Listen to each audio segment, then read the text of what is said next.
So I love doing taekwondo and was once a national champion. But a lot has changed since then. I went off to medical school, became a physician. I had a son and then a daughter. And I developed a chronic disease for which there is no cure. In 2000, when I was diagnosed with multiple sclerosis, I turned to the best MS center I could find, the Cleveland Clinic. I saw the very best doctors receive the best care possible, taking the latest, newest drugs.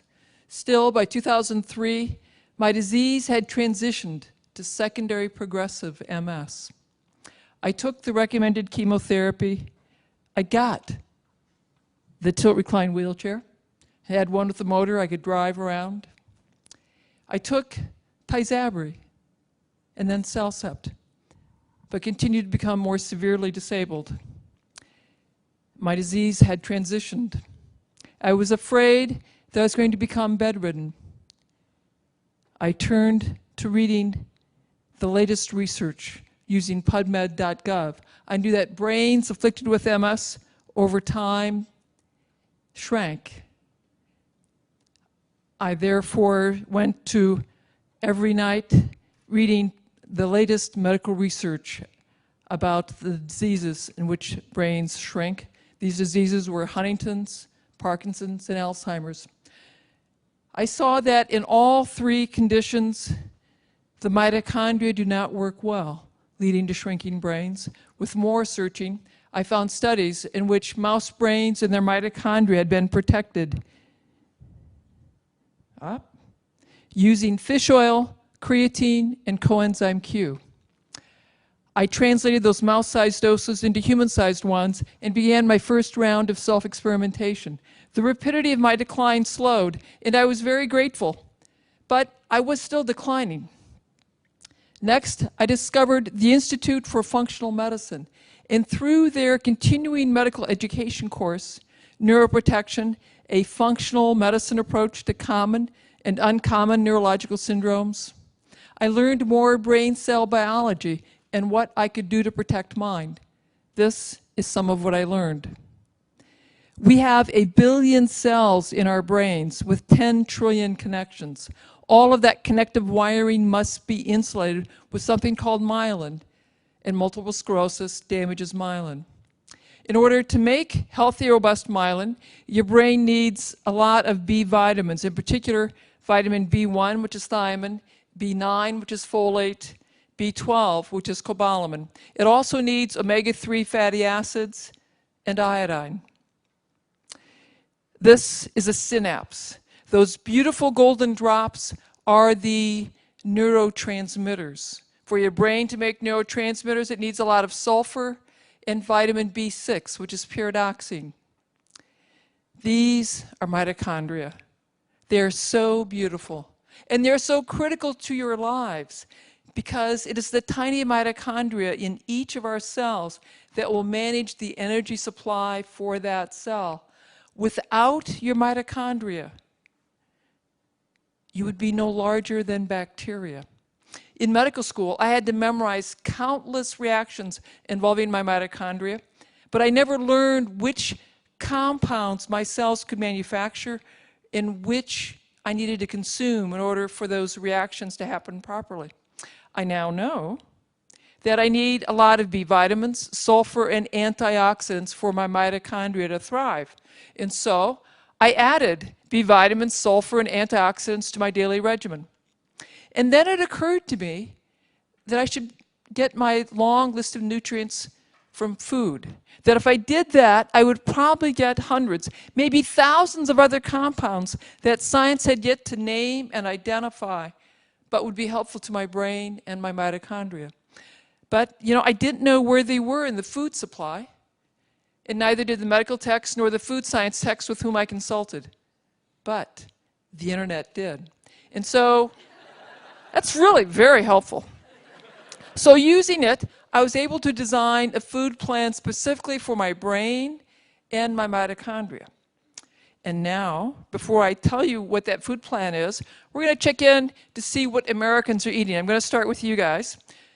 So I want you to think back to the last 24 hours Add up all the fruits and vegetables that you've eaten. Don't include potatoes or corn because those are starches. Now, if you could cover a dinner plate heaped high, raise your hand. Come on, don't be shy, raise your hands. Okay, now if you could cover 2 dinner plates, keep your hands up. Anyone can have eaten 3 dinner plates. Look around, see how few hands are up, okay? Now we're going to check with another family. This is from Hungry Planet by Peter Wenzel. It shows what this American family will eat in the coming week. Look closely, and you're going to see a lot of processed foods in boxes, jars, and other containers. This is how most Americans eat, and this is how most societies eat as they become more affluent. And it's likely why, as societies become more affluent, their health declines. This slide is from work done by Professor Lauren Cordain. He is showing the percent of Americans whose daily intake is below the recommended daily allowance for a variety of important nutrients. On the bottom half of the slide are you'll see that less than half of us take in enough B vitamins, vitamin C, and vitamin A. Now, if you look at the top half of the slide, you'll see that 2/3 of us do not take in enough calcium, magnesium, zinc, or iodine, and that 80% do not take in enough omega-3 fats. You are all starving yourselves. We are alive because of complicated chemical reactions. If you're not providing the building blocks, that is the vitamins, minerals, essential fats, those reactions cannot happen properly, leading to the wrong structures being made or structures simply not being made at all. You set the stage for chronic disease. This is why our children are born with jaws that are too small, leading to crooked teeth and smaller brains. This is why your blood vessels become stiff as you age. This is why 1 in 3 American children, or 1 in 2 if you're African American or Hispanic, will become diabetic and obese as children or young adults. This is why if you go to our schools, every year we have more and more children with severe learning problems and severe behavior problems. But it does not have to be this way. For 2.5 million years, humans ate what we could gather and hunt. They're called foragers, also known as hunter-gatherers. That hunter-gatherer diet, that paleo diet, consists of leaves, roots, berries, meat, and fish. It's locally obtained, fresh, in season, and of course, organic. The Inuits in the far north ate very differently than the Africans on the savannah. And yet, when scientists have analyzed these hunter-gatherer diets, they exceed the recommended daily allowance 2 to 10-fold, depending on the nutrient. These ancient peoples know more about eating for optimal health and vitality than we physicians and we scientists. The hunter-gatherer diet has more nutrition than the American Heart Association diet, more nutrition than the American Diabetes Association diet, and more nutrition than the USDA Food Pyramid diet.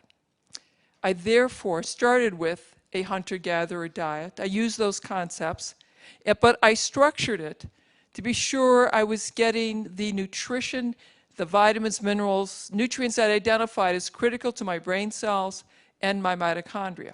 That diet is this: 3 cups of green leaves, 3 cups of sulfur-rich vegetables, 3 cups of bright color, grass-fed meat, organ meat, and seaweed.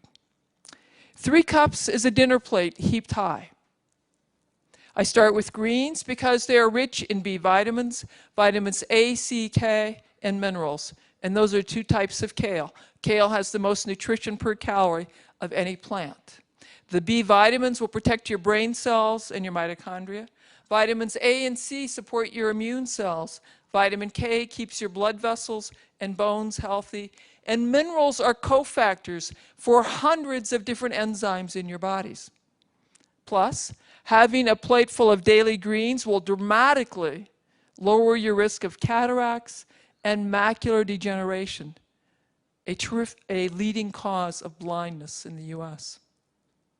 So, have more kale, more parsley, more cooked greens, have more smoothies and greens, have dehydrated or kale chips, which are so delicious. My teenage daughter and her friends love them.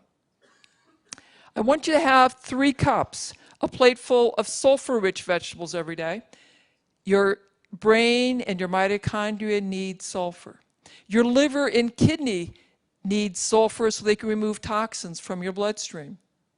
The cabbage family is rich in sulfur. That includes cabbage, broccoli, cauliflower, Brussels sprouts, turnips, rutabagas, radishes, collards, and kale.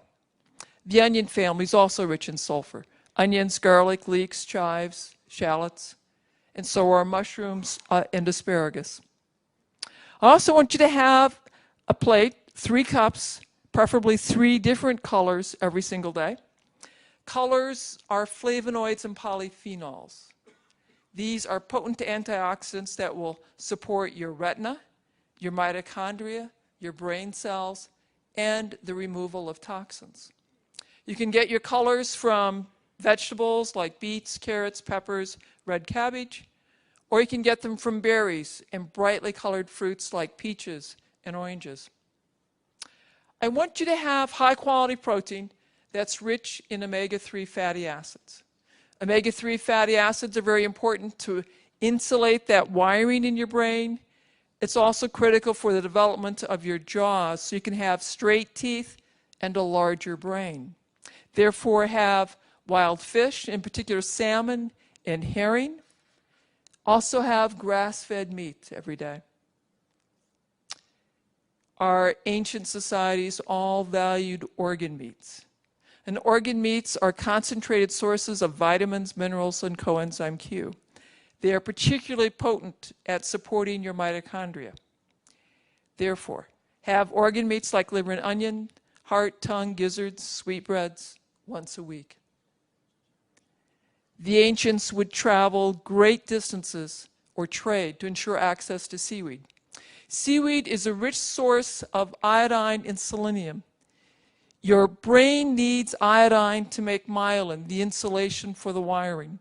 It also needs iodine to remove toxins, in particular mercury, lead, and heavy metals. And adequate iodine lowers your risk of breast cancer and prostate cancer. Studies have shown that 80% of Americans have a relatively low iodine. Therefore, have seaweed at least once a week to ensure and maintain adequate iodine levels. Most Americans can't imagine eating 9 cups, 3 platefuls of vegetables and berries every day. But if you will commit to having 9 cups of these incredibly healthy, wonderful for you vegetables and berries every day, before you have grain, potatoes, dairy, you will have dramatically increased the vitamin and mineral content of your diet. Plus, you will have dramatically lowered the risk of food allergies. Food allergies and food sensitivities are far more common than we realize. They're difficult to diagnose, and in particular, sensitivity to gluten, the protein in wheat, rye, and barley, and to dairy, the casein protein in dairy, is associated with a wide variety of health problems, including but not limited to eczema, asthma, allergies, infertility, irritable bowel, fibromyalgia, chronic fatigue, arthritis, chronic headache, neurological problems, and behavior problems. Yes, it will cost more to eat these beautiful vegetables and berries. But I assure you, you are going to pay the price. You will pay the price now for food that restores your health and vitality, or you pay the price for doctor's visits, prescription drugs, surgeries, missed time from work, early retirement, and nursing home care. The choice is yours. Okay, 7 years, I got the best care, the latest, newest drugs, and continue to get more disabled. By November of 2007, I could not sit in a chair like you are now. I had to be reclined in a zero-gravity chair like this, at home or at work or in bed. I could walk short distances using 2 canes. I was losing my keys, my phones. I was having nightmares that my chief of staff had pulled my clinical privileges. That is when I designed a diet specifically for my brain cells and my mitochondria. That's when I became a modern-day hunter-gatherer. 3 months later, I could walk between exam rooms using one cane. The month after that, I could walk throughout the hospital without a cane.